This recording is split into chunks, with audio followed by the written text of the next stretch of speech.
Insulin is required by our bodies to help us move sugar out of our blood and into our cells so that it can be used as a source of energy. You know, just like a car needs gas to go, humans need a source of fuel too. And we get ours from sugars. Carbohydrates is what they call them in the professional world, but sugars. And those are starches. That's rice, bread, potatoes, corn, lima beans, pinto beans, cookies, crackers, cornbread, grits, cereal, pasta. I could go on and on. It's the good stuff, the good stuff. So what happens is you eat a biscuit in the morning. That biscuit gets metabolized in your body as a form of sugar. We call it glucose. Your brain sends a message to that pancreas and it says, hey, we got some sugar on board. We need some insulin to help move that sugar out your blood and into your cells so that it can be used as a form of energy. But now, if you are a type 1 diabetic, you don't make any insulin. You don't make any. And so when you don't make any insulin, you have to take insulin from the outside in the form of an injection to help you move that glucose, that sugar out your blood and into your cells so it can be used. So that's what a type 1 is. Type 1s don't make any insulin.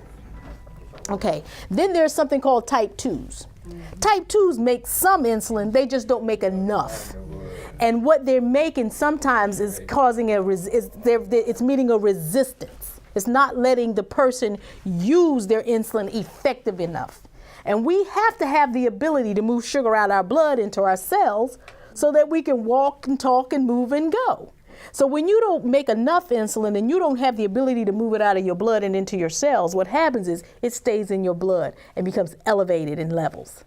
And that's what diabetes. Diabetes is the inability to produce any insulin, that's type 1, or no insulin at all.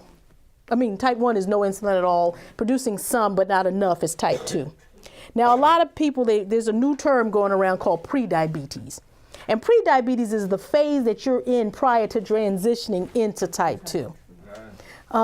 Type 2 diabetes is different in type 1 also is that type 2s have treatment plan options. They have options. Type 1s don't have any treatment plan options. Type 1s have to take insulin because they're not making any. Type 2s have options. Type 2s, the treatment plan can range from exercise and diet. Treatment plan can range from insulin. It can, you can be just on a non-insulin injection, or some type 2s can do pills, you know. So it all depends on your insulin output, and that's where your doctor comes in. He can determine how to create that balance there for you when you don't make enough. But if you don't make any, you've got to take insulin. There's just no ifs, ands, and buts about it. You got to take insulin. So prediabetes is the phase that you're in prior to transitioning into type 2.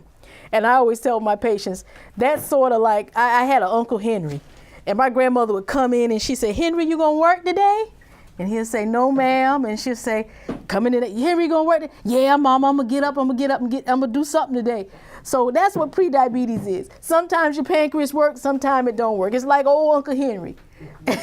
But then after a while, it starts to get really sluggish.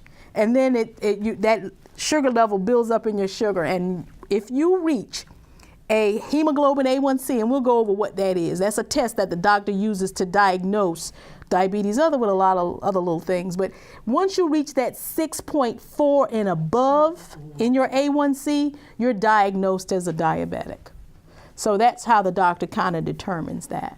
So there's type 1, there's type 2, there's prediabetes, that's the transitional phase you're in prior to becoming a type 2. And then there's another one too called gestational diabetes, but I don't think I need to talk about that here in this.